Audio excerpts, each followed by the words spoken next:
नाक्यावर अखेर गतिरोधक टाकण्यासाठी मुहूर्त मिळाला असून परिसरातील ग्रामस्थांच्या मुलांच्या धोक्याचं वातावरण टळले.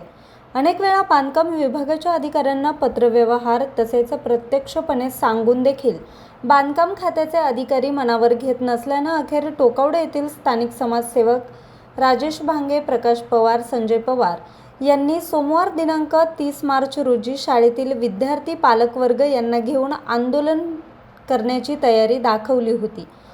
याची दखल घेऊन बांधकाम विभागाच्या अधिकाऱ्यांनी शुक्रवारी दुपारी गतिरोधक टाकून देऊन आंदोलन स्थगित करण्यात आलं असून गतिरोधकामुळे होणारे अपघात टळणार आहेत, असं आता बोललं जातंय. न्यूज रिपोर्टर राजेश भांगे, आज 24 तास, ठाणे.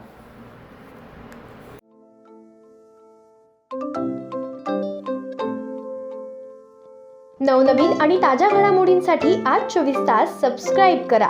त्याचबरोबर बेल आयकॉनवर क्लिक करा आणि मिळवा आमच्या बातम्यांच्या नोटिफिकेशन्स. तसेच आज 24 तासची प्रत्येक बातमी आपल्याला कशी वाटली हे कळवा. लाईक करून, कमेंट करून आणि आमच्या बातम्या शेअर सुद्धा करा.